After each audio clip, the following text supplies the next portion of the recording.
Praise the Lord. प्रभु के नाम को महिमा मिले। पिता परमेश्वर का धन्यवाद हो कि एक और बार परमेश्वर के वचनों को लेकर आपके सामने आने के लिए परमेश्वर ने मौका दिया है, इसलिए मैं परमेश्वर का धन्यवाद करता हूँ। आपने थंबनेल में पढ़ ही लिया होगा कि आज हम किस विषय पे मनन करने जा रहे हैं, किस विषय पे हम वचनों से सीखने जा रहे हैं। आपने पढ़ लिया होगा, इसलिए आइए हम उस वचन की ओर आगे बढ़े और थोड़ी देर इस विषय को लेकर हम मनन और चिंतन करें और असलियत जानने का कोशिश करें। क्योंकि जिस प्रकार इस संसार में हम रहते हैं, तो इस संसार में हर एक चीज़ का, हर एक वस्तु का नकली चीज़ बनता है, हर एक वस्तु का नकली चीज़ बनता है और दावा ये किया जाता है कि ये ओरिजिनल है, यही ओरिजिनल है। उसी प्रकार प्रभु के लोगों के बीच में भी इस प्रकार के बातें पाई जाती है। परमेश्वर का वचन कहता है, भेड़ के बीच में भेड़िया, चरवाहे के रूप में चोर, और अनेक प्रकार से लोगों को हम देख सकते हैं। शिक्षकों के रूप में झूठे शिक्षक, परमेश्वर के लोगों के बीच में झूठे लोग, और सच्चे विश्वासी के बीच में झूठे विश्वासी, नामधारी विश्वासी। इस प्रकार की बहुत सारी बातों को हम देख सकते हैं। बाइबल ऐसा बताता है कि स्वर्गदूत का, ज्योतिर्मय स्वर्गदूत का रूप भी धारण करके शैतान आ सकता है। यदि ज्योतिर्मय स्वर्गदूत के रूप में शैतान आ सकता है, तो बाकी लोगों के रूप में भी शैतान आ सकता है। इसलिए मेरे प्रियो, आज आप लोगों के बीच में एक सच्चाई को लेके आया हूँ। मैं वचन क्या कहता है उसके विषय में आप लोगों के बीच में बताने आया हूँ। हम पुराने समय में हम देखते हैं, जब पुराने समय में प्रभु के लोग प्रार्थना करते थे, तब इस प्रकार करते थे, अब्राहम का परमेश्वर, इसहाक का परमेश्वर, याकूब का परमेश्वर के नाम से मैं प्रार्थना करता हूँ। इस प्रकार लोग प्रार्थना करते थे।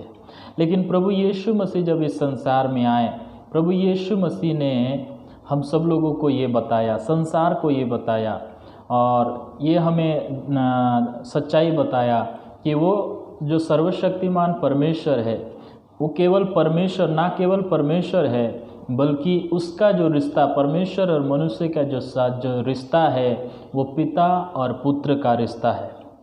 पिता और पुत्र का रिश्ता है।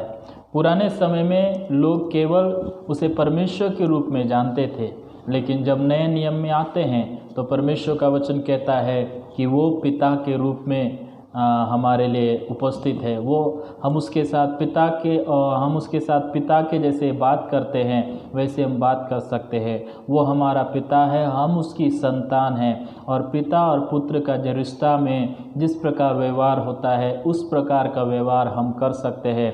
हम परमेश्वर है बोल के हम उससे दूरी बना के नहीं रहना चाहिए, बल्कि वो हमारा पिता है, क्योंकि हम उसके संतान हैं। तो हम जैसे उसके संतान एक पिता के सामने जाता है, उस प्रकार हम जा सकते हैं। परमेश्वर के वचन के द्वारा हम सीखते हैं, और प्रभु यीशु मसीह ने इस बात को आपके और मेरे लिए प्रकट किया है। पुराने समय में इस बात को लोगों के सामने प्रकट नहीं था, लेकिन प्रभु यीशु मसीह के द्वारा इस बात को हमारे लिए प्रकट किया गया कि वो हमारा पिता है। यीशु मसीह के द्वारा इस बात को बताया गया। देखिए, परमेश्वर के वचन में जब पहाड़ी उपदेश में यीशु मसीह ने बहुत बातों को सिखाया, तब यीशु मसीह ने एक प्रार्थना का तरीका सिखाया। उस प्रार्थना के तरीके में हम देख सकते हैं यीशु मसीह ने सबसे पहले क्या बताया।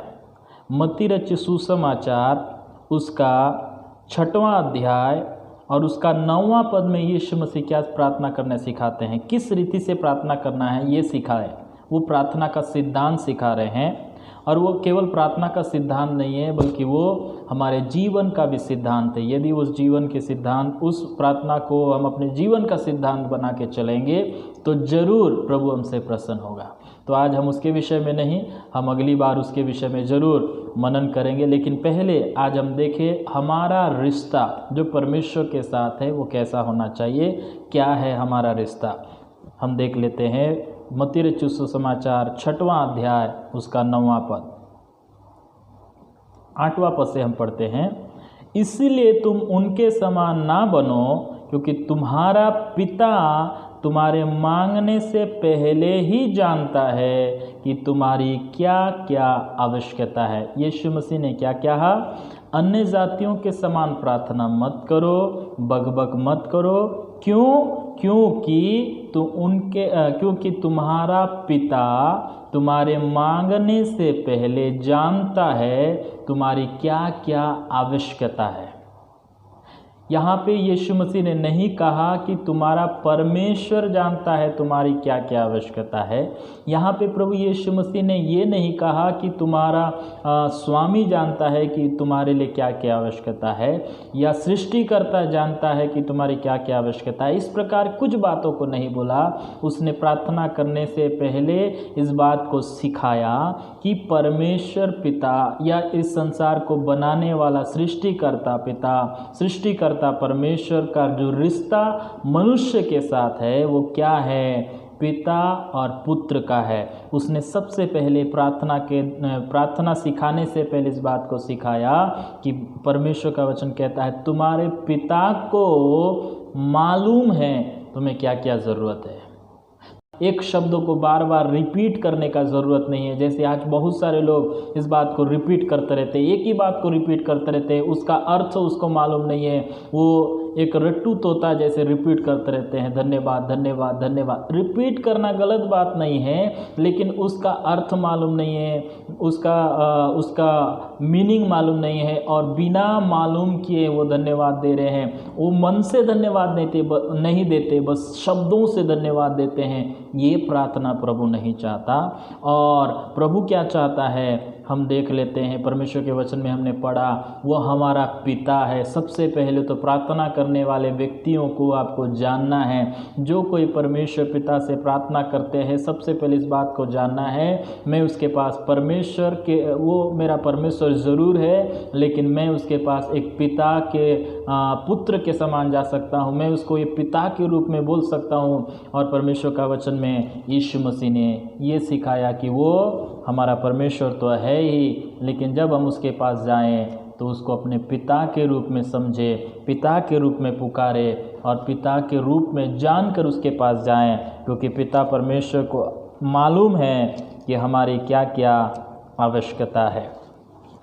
देखिए, ये केवल यीशु मसीह नहीं कहता, बल्कि पवित्र आत्मा जब हमारे अंदर में आता है, पवित्र आत्मा जब किसी के जीवन में आता है, पवित्र आत्मा से किसी को परमेश्वर भरता है, तब ये भी पवित्र आत्मा भी ये सिखाता है। क्या सिखाता है?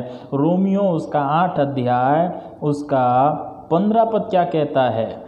क्योंकि तुमको दासत्व की आत्मा नहीं मिली कि फिर भयभीत हो, परंतु लेपालकपन की आत्मा मिली है, जिससे हम हे अब्बा, हे पिता कहकर पुकारते हैं। क्या के रूप में पुकारते हैं? हे परमेश्वर, हे राजा, हे प्रभु के रूप में नहीं। क्या के रूप में पुकारते हैं? हे पिता, हे अब्बा के रूप में पुकारते हैं। तो पवित्र आत्मा भी हमको सबसे पहले ये रिवील करता है, ये प्रकाश, ये हमको प्रकट करता है कि हम जब उससे पुकारें तब उसे हे परमेश्वर के रूप में नहीं, हे अब्बा, हे पिता के रूप में पुकार सकते हैं। तो परमेश्वर का वचन कहता है कि हमारा जो रिश्ता है परमेश्वर के साथ वो केवल परमेश्वर और उसके लोग के जैसे नहीं, बल्कि पिता और पुत्र, पिता और संतान के रूप में हमारा रिश्ता है। यदि किसी व्यक्ति के 4 बच्चे हैं तो उनके भी, अगर वो पिताजी परमेश्वर को पिता कह रहा है तो उनके बच्चे भी परमेश्वर को दादाजी नहीं कहते हैं बल्कि पिता के। तो जितने भी प्रभु के लोग हैं वो सबका संबंध परमेश्वर के साथ पिता के रूप में है। तो सोच के देखिए, जब हम पिता के रूप में परमेश्वर को जानते हैं तो मेरे प्रियो, परमेश्वर का वचन कहता है वो पिता हमारी चिंता करता है, वो पिता हमारी आवश्यकताओं को जानता है, वो पिता हमें कंफर्ट जोन में लाता है, वो पिता हमारी भलाई के विषय में सोचता है, वो पिता हमारी भलाई के लिए काम करता है, वो पिता हमसे बहुत प्यार करता है। याद रखिए, जब आप और मैं पिता को पिता के रूप में जानते हैं, परमेश्वर को पिता के रूप में जानते हैं, तो हम किसी व्यक्ति के साथ कंपटीशन नहीं करते हैं, किसी व्यक्ति को गिराने का बात नहीं करते हैं, किसी व्यक्ति के लिए बुरा नहीं सोचते हैं, बल्कि हम एक बात सोचते हैं, मेरा संबंध तो पिता के साथ है। आप अपने संबंध के विषय में सोचते हैं, पिता के विषय में सोचते हैं, आप फिर चिंतित नहीं होते हैं, आप फिर व्याकुल नहीं होते, आप फिर परेशान नहीं होते, क्योंकि आपको मालूम है, आपको विश्वास है, मेरी चिंता करने वाला मेरा पिता है, मेरी देख रेख करने वाला मेरा पिता है, मेरी सुरक्षा देने वाला मेरा पिता है। तो आप प्रार्थना नहीं करते हैं, बल्कि क्या करते हैं, केवल धन्यवाद करते हैं, परमेश्वर पिता का धन्यवाद करते हैं। क्या कहते हैं, पिता आपका धन्यवाद कि आप मेरे साथ हैं, पिता आपका धन्यवाद आप मेरी सुरक्षा करते हैं, पिता आपका धन्यवाद मेरी ज़रूरतों को पूरा करते हैं। ये सारी ज़रूरतें हैं, मुझे विश्वास है ये सारी ज़रूरतों को आप पूरा करेंगे, पिता का धन्यवाद करते। तो सबसे पहले प्रभु यीशु मसीह ने सिखाया, वो हमारा पिता है और हम उसकी संतान। विश्वास योग्य पिता है, पिता का सारा गुण उसके अंदर में है, हम परमेश्वर के संतान हैं। तो किस कारण से या किस रीति से हम परमेश्वर के संतान हैं, किसको बोल सकते हैं कि ये सचमुच में परमेश्वर का संतान है, आज हम देखने जा रहे हैं।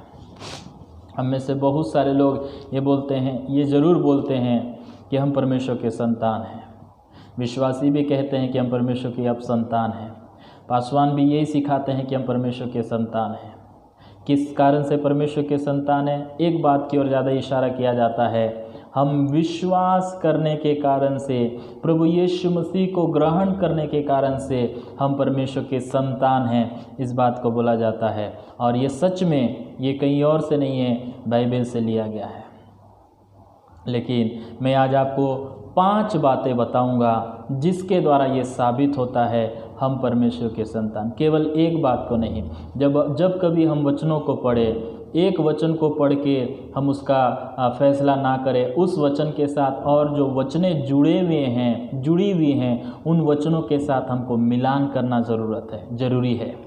एक वचन को लेके आप आगे बढ़ नहीं सकते, उसके साथ साथ कुछ और वचनें भी दी हुई हैं, उन वचनों को भी साथ में लेना है, तब जाके आपको असलियत मालूम होगा। इसलिए मेरे प्रियो, आइए हम कुछ वचनों को देखें, किसको हम परमेश्वर के संतान बोल सकते हैं, ये परमेश्वर का वचन इसके विषय में क्या हमको सिखाता है।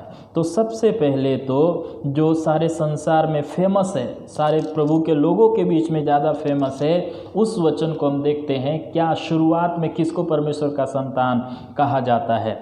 यूहन्ना रचित सुसमाचार उसका 1 अध्याय उसका 12 पद में हमें बताता है किसको परमेश्वर का संतान कहा जाता है। परंतु जितनों ने उसे ग्रहण किया, उसने उन्हें परमेश्वर की संतान होने का अधिकार दिया, अर्थात उन्हें जो उसके नाम पर विश्वास रखते हैं। वे ना तो लहू से, ना शरीर के इच्छा से, ना मनुष्य की इच्छा से, परंतु परमेश्वर से उत्पन्न हुए हैं। पहली बात, परमेश्वर का वचन कहता है, जितने लोग, यीशु मसीह जब आया, अपनों ने उसे ठुकरा दिया, तब वचन कहता है, जितने लोगों ने यीशु मसीह को ग्रहण किया, जितने लोग यीशु मसीह को स्वीकार करते हैं, उन लोगों को परमेश्वर का संतान होने का अधिकार मिल जाता है। यानी कि एक अधिकार, एक पद मिल जाता है कि ये परमेश्वर के संतान है। और आगे उसका वचन कहता है, उसका मतलब बताता है, ग्रहण करने का मतलब बताता है, अर्थात उन्हीं को जो लोग उसके नाम पर विश्वास रखते हैं, जो प्रभु यीशु मसीह के नाम पर विश्वास रखते हैं, जो प्रभु यीशु मसीह को ग्रहण करते हैं, उनको परमेश्वर के संतान होने का अधिकार मिल जाता है। सारी दुनिया को परमेश्वर ने बनाया, और सारी दुनिया को परमेश्वर ने जब बनाया, तब ये सारे दुनिया को बनाने वाला परमेश्वर क्या सारे दुनिया के लोगों को नज़रअंदाज कर रहा है? क्या वो परमेश्वर के संतान नहीं है? लूका रचित सुसमाचार में जब हम पढ़ते हैं लूका रचित सुसमाचार में जब हम यीशु मसीह की वंशावली के विषय में पढ़ते हैं तब वहाँ क्या कहता है परमेश्वर के वचन में हम देखते हैं। लूका रचित सुसमाचार उसका 3 अध्याय में उसका 23 पद से लेके 38 पद तक पढ़े तब एक सच्चाई आपको मालूम होगा। देखिए 23 पद से जब हम पढ़ते हैं तब कहता है, जब यीशु आप उपदेश करने लगा तब लगभग 30 वर्ष की आयु का था और जैसा समझा जाता है यूसुफ का पुत्र था। यीशु मसीह किसका बेटा था? यूसुफ का बेटा था। लेकिन आगे में जब 38 पद में आखिरी पद को हम पढ़ते हैं तब कहता है वह एनोश का और वह शेत का और वह आदम का और वह परमेश्वर का पुत्र था। आदम किसका पुत्र था? परमेश्वर का पुत्र था। लेकिन परमेश्वर के वचन में हम देखते हैं यहाँ पे कहता है आदम परमेश्वर का पुत्र था, तो आदम के बाद जितने भी संतान इस संसार में आए वो भी परमेश्वर के पुत्र कहलाएंगे। तो यहाँ पे क्यों इस बात को बोला गया है कि यीशु मसीह पर विश्वास करने वाले, यीशु के नाम पर विश्वास करने वाले, यीशु मसीह को ग्रहण करने वाले, परमेश्वर ग्रहण करने वालों को संतान होने का अधिकार मिलेगा। इसका मतलब यह है कि आदम ने जब परमेश्वर के विरोध में आज्ञा को तोड़ा तो संतान होने का जो पद है वो पद को खो दिया। और प्रभु यीशु मसीह जब इस संसार में आया, प्रभु यीशु मसीह इस संसार में इसीलिए आया जो रिश्ता मनुष्य के साथ परमेश्वर का टूट गया है वो रिश्ता को जोड़ने के लिए यीशु मसीह आया। वो बिछुआई का काम यीशु मसीह ने किया और बिछुआई का काम करने का मतलब वो परमेश्वर और मनुष्य को फिर से जोड़ने के लिए इस संसार में आया। और प्रभु यीशु मसीह के क्रूसीकरण के द्वारा हमारा पिता परमेश्वर के साथ मेल हुआ और पिता परमेश्वर के साथ जो आदम का रिश्ता था वो रिश्ता फिर से जुड़ने लगा। किस प्रकार से? यीशु के नाम पर विश्वास करने से, अर्थात प्रभु यीशु मसीह को ग्रहण करने से ही हम परमेश्वर के संतान बन जाते हैं। यहाँ वचन कहता है, आगे क्लियर करता है कि मनुष्य की इच्छा से नहीं, लहू के द्वारा नहीं, बल्कि वो किससे उत्पन्न हुआ है? परमेश्वर से उत्पन्न हुआ है। तो पहली बात, विश्वास करने वाले परमेश्वर के संतान। इतना तक काफ़ी नहीं है मेरे प्रियो, आगे परमेश्वर के वचनों को पढ़ना हमें ज़रूरी है। आगे केवल विश्वास कर लिए, परमेश्वर के संतान होने का पद आपको मिल गया, अधिकार आपको मिल गया, तो यहीं तक समाप्त नहीं होता है, बल्कि इस संसार में रहने के कारण से हमको आगे भी परमेश्वर का संतान बने रहना है। तो मेरे प्रियो, आगे वचनों को हमें समझने का ज़रूरत है। दूसरा कारण बताता है, दूसरा चिन्ह बताता है रोमियो के पुस्तक उसका 8 अध्याय उसका 14 पद कहता है, इसलिए कि जितने लोग परमेश्वर के आत्मा के चलाए चलते हैं वे ही परमेश्वर के पुत्र है। पहली बात हम देखते हैं कि जितने लोग यीशु को ग्रहण करते हैं या जितने लोग प्रभु यीशु मसीह पर विश्वास करते हैं उन्हें परमेश्वर का संतान होने का अधिकार वापस मिल जाता है। जो आदम हव्वा के द्वारा खो गया था वो रिश्ता टूट गया था, लेकिन प्रभु यीशु मसीह के आने के द्वारा वो रिश्ता वापस जुड़ जाता है। उन्हीं लोगों का रिश्ता वापस जुड़ रहा है पिता के साथ जो यीशु मसीह को ग्रहण करते हैं और प्रभु यीशु मसीह के नाम पर विश्वास करते हैं। वे ही लोग परमेश्वर के साथ वापस अपना रिश्ता को जोड़ पाते हैं, वो परमेश्वर के संतान बन जाते हैं। लेकिन इतना काफ़ी नहीं है। रोमियो की पुस्तक 8 अध्याय उसका 14 पद कहता है, उसके बाद आपको पवित्र आत्मा की अगुवाई में ही चलना है, क्योंकि जो लोग परमेश्वर की आत्मा के अगुवाई में चलते हैं वे ही केवल विश्वास करने वाले नहीं, परमेश्वर की आत्मा के अगुवाई में चलने वाले वे ही परमेश्वर के पुत्र कहलाएंगे। वे ही परमेश्वर के पुत्र हैं, अन्यथा नहीं। यदि आप विश्वास कर लिए हैं, आपका रिश्ता जुड़ गया, आप एक ही जगह में स्टॉप हो गए, लेकिन आपको आगे बढ़ते समय में पवित्र आत्मा की अगुवाई में आप नहीं चल रहे हैं, तो आप परमेश्वर के संतान नहीं। यहाँ क्या कहता है, आत्मा की अगुवाई में जो चलता है वे ही परमेश्वर के संतान है। आत्मा आपको किसके जैसे चलने के लिए बोलता है? हमेशा मैं इस बात को बोलता हूँ, पवित्र आत्मा आपको बोलता है यीशु के जैसे चलो। पवित्र आत्मा आपको बोलता है यीशु के जैसे बोलो, यीशु के जैसे सोचो, यीशु के जैसे जीवन जियो। ये पवित्र आत्मा आपको अगुवाई करता है। पवित्र आत्मा आपको किसी को गाली देने के लिए अगुवाई नहीं करता। पवित्र आत्मा आपके लिए यीशु जैसा जिया वैसा जीने के लिए अगुवाई करता है। यीशु के विरोध में चलने के लिए नहीं अगुवाई करता। पवित्र आत्मा आपको पवित्र जीवन जीने के लिए अगुवाई करता है। दुष्ट आत्मा आपको दुष्ट जीवन जीने के लिए सिखाता है और अशुद्ध आत्मा आपको अशुद्ध बनाता है। लेकिन पवित्र आत्मा आपको किस बात के लिए अगुवाई करता है? निरंतर पवित्र बनने के लिए अगुवाई करता है। निरंतर हमेशा पवित्र बनने के लिए अगुवाई करता है। चाहे ऑफिस में रहें, चाहे आप घर में रहें, चाहे अकेले रहें, चाहे आप ग्रुप में रहें, आपका सीक्रेट लाइफ हो या आपका सबके साथ वाला लाइफ हो, सब लाइफ क्या होना चाहिए? पवित्र होना चाहिए। ये पवित्र आत्मा आपका अगुवाई करता है। पवित्र आत्मा आपको यीशु मसीह के जैसे बनने के लिए अगुवाई करता है। यदि पवित्र आत्मा के अगुवाई में आप नहीं चलते हैं, आप मनुष्य की अगुवाई में चलते हैं, अपनी मर्जी के अनुसार चलते हैं, आप परमेश्वर के संतान नहीं है। माफ़ कीजिएगा, मैं नहीं। आप जिस बाइबल को पढ़ते हैं, मैं जिस बाइबल को पढ़ता हूँ, ये बाइबल हमको क्या कहता है? पवित्र आत्मा की अगुवाई में चलने वाला ही परमेश्वर के संतान।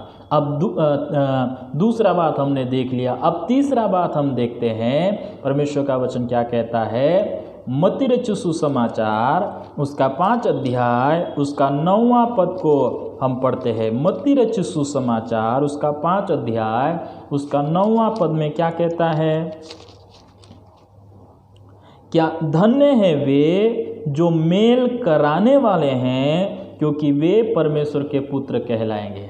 देखिए, आपका तो मेल हो गया परमेश्वर के साथ और आप उस मेल को बनाए रखने के लिए पवित्र आत्मा की अगुवाई में चल रहे हैं। आप परमेश्वर के संतान हैं। लेकिन और भी ऐसे लोग हैं जो परमेश्वर के संतान नहीं है, उनका रिश्ता अभी तक परमेश्वर के साथ जुड़ा नहीं है, वो संसारिकता में चल रहे हैं। आपको क्या करना है? आपको मेल कराना है। पहला तो आप इंसान होने के कारण से यदि 2 व्यक्तियों में मतभेद है तो 2 व्यक्तियों को मेल कराने का काम आपका है।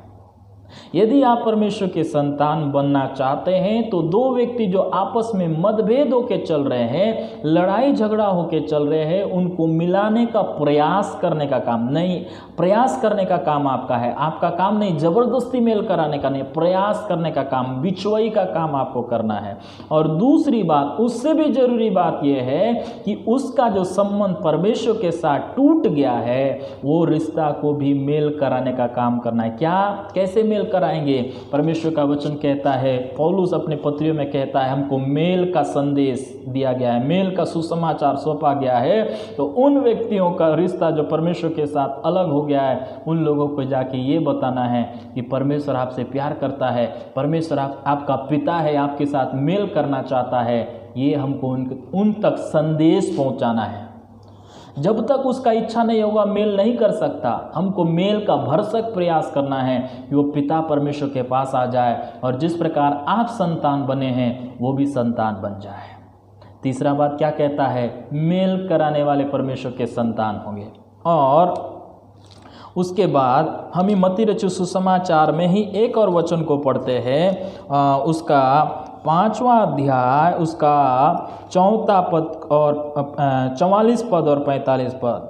परंतु मैं तुमसे यह कहता हूँ कि अपने बैरियों से प्रेम रखो और अपने सताने वालों के लिए प्रार्थना करो, जिससे तुम अपने स्वर्गीय पिता के संतान ठहरोगे। क्या कहता है? चौथी बात में आ रहे हैं, कौन परमेश्वर का संतान ठहरेगा? जो बैरियों से प्रेम करेगा। आपको सताने वाले, आपको ताड़ना देने वाले, आपको गाली देने वाले, आपको बदनाम करने वाले, आपकी नौकरी को खाने वाले, आपको आपके घर के लोगों को सताने वाले लोगों को क्या करना पड़ेगा? प्रेम करना पड़ेगा। आज हम बोलते हैं कि उसने मेरे साथ ऐसा व्यवहार किया है तो मैं उसके साथ क्यों अच्छा व्यवहार करूं। लेकिन यदि आप परमेश्वर के संतान ठहरना चाहते हैं तो मेरे प्रियो याद रखिए, आपको परमेश्वर का वचन क्या कहता है? आपको दुख देने वाले कोई भी क्यों ना हो, आपको उससे प्यार करना पड़ेगा। प्यार करने का मतलब ये नहीं है कि उसके साथ जाके संगति करो ताकि वो आपको और सताए, ऐसा नहीं। प्यार करने का मतलब ये है कि उसको माफ़ करो, उसके माफ़ी मांगने से पहले उसे माफ़ करो, उसके लिए माफ़ी मांगने से पहले उसको क्षमा कर दो। और उसके लिए क्या करने वाले बनना है, आपके सताने वालों को आपको प्रेम करना है और उसके लिए प्रार्थना करना है। प्रेम करके उसको माफ़ करो और उसको बचाने के लिए उसको प्रार्थना करो। जैसे आप खुद के बचाव के लिए प्रार्थना करते हैं, वैसे आप अपने शत्रुओं के लिए, आपको सताने वालों के बचाव के लिए प्रार्थना करना है। तब जाके आप परमेश्वर की क्या ठहरेंगे, संतान ठहरेंगे। समझ में आ रहा होगा। और आखिरी बात मैं आप लोगों को बताने जा रहा हूँ, परमेश्वर के संतान होने का चिन्ह क्या है। इब्रानियों की पुस्तक उसका 12 अध्याय उसका 8 पद को आप पढ़िएगा। इब्रानियों की पुस्तक उसका 12 अध्याय उसका 8 पद क्या कहता है, यदि वह ताड़ना जिसके भागी सब होते हैं तुम्हारी नहीं हुई तो तुम पुत्र नहीं पर व्यभिचार की संतान ठहरे। परमेश्वर का वचन क्या कहता है, हम जब 5 पद से पढ़ते हैं तो जिसको परमेश्वर पुत्र बनाता है उसकी गलती के कारण से उसको घुड़की भी देता है। जिसको परमेश्वर प्रेम करता है उसको ताड़ना भी करता है। जिसे पुत्र बना लेता है उसे कोड़े भी लगाता है। और परमेश्वर का वचन कहता है यदि तुम्हारी ताड़ना नहीं होती है तो तुम पुत्र नहीं। आप इस बात को जानिए, यदि हमारी गलती करने के बाद भी परमेश्वर हमको ताड़ना नहीं दे रहा है तो हमसे प्यार नहीं कर। बाइबल हमको बताता है परमेश्वर जिससे प्यार करता है उसको डांटता है, परमेश्वर जिसको प्यार करता है उसको ताड़ना देता है। यदि आपके पड़ोस में रहने वाला बच्चा गलत मार्ग जा रहा है तो आप उसे समझा सकते हैं, लेकिन डांट और मार नहीं सकते क्योंकि वो पड़ोसी का बच्चा है। लेकिन आपके बच्चे को आप मारेंगे भी, आप ताड़ना भी देंगे, आप उसको डांटेंगे, इसलिए नहीं कि आप उसके गुस्सा है, बल्कि इसीलिए कि उसका गलती बढ़ ना जाए, आगे जाके वो उसकी गलती का भयानक रूप ना देखना पड़े, इसलिए आप उसको ताड़ना देते हैं। तो उसी प्रकार आप जब गलती करते हैं, आपके जीवन में कोई ऐसा स्वभाव पाया जाता है जो नहीं पाया जाना चाहिए, यदि परमेश्वर आपको ताड़ना नहीं दे रहे हैं तो समझ लीजिए आप परमेश्वर के संतान नहीं हैं। इसलिए प्रार्थना कीजिए, प्रभु से बोलिए, प्रभु जब जब मैं गलती करूं, जब जब मैं आपके विरोध में चलूं, आप मेरे को ताड़ना दीजिए। विश्वास करने वाले परमेश्वर के संतान बोल के ख़त्म मत कीजिए। ये 5 बातें आपके जीवन में होना चाहिए। फिर से मैं रिपीट कर रहा हूँ, यदि आप विश्वास करते हैं तो परमेश्वर के संतान, यदि आत्मा की अगुवाई में चलते हैं तो परमेश्वर के संतान, यदि आप मेल कराते हैं तो परमेश्वर के संतान, यदि बैरियों से प्रेम करके सताने वालों के लिए प्रार्थना करते हैं तो परमेश्वर के संतान, यदि आप ताड़ना के भागी होते हैं तो परमेश्वर के संतान। इसलिए मेरे प्रियो, एक वचन को बोल के आप मत बोलिए मैं परमेश्वर का संतान हूँ। यदि ये 5 बातें आपके जीवन में है, इस 5 बातों का अंश आपके जीवन में है, फुल नहीं है, अंश है, और आप बढ़ रहे हैं तो ही परमेश्वर के संतान है। और याद रखिए, यीशु मसीह किसको लेने आ रहा है? परमेश्वर के संतानों को लेने आ रहा है। यीशु मसीह जब इस संसार में आया था, यूहन्ना रचित सुसमाचार 3 अध्याय 16 पद में कहता है वो परमेश्वर का इकलौता संतान था। लेकिन जब प्रभु यीशु मसीह बादलों पर आएगा, वो इकलौता नहीं पहिलौठा होगा। पहिलौठा मतलब इकलौता नहीं होता है, पहला बेटा होता है। उसके बाद हम संतान, हमारे पास जो 5 ये स्वभाव पाया जाता है, चिन्ह पाया जाता है, हम परमेश्वर के संतान। और परमेश्वर ये चाहता है जैसा उसका इकलौता बेटा यीशु मसीह है वैसे हम भी उसके समान बने, ये परमेश्वर चाहता है। और याद रखिए, वो परमेश्वर का पुत्र यीशु मसीह आपको और मुझको, यानी कि परमेश्वर के संतानों को लेने आ रहा है। और परमेश्वर के संतान कौन? मैंने आपको बता दिया। यदि ये गुण आपके जीवन में नहीं है तो आज परमेश्वर के सामने घुटने टेके और सच्चा परमेश्वर का संतान बनिए।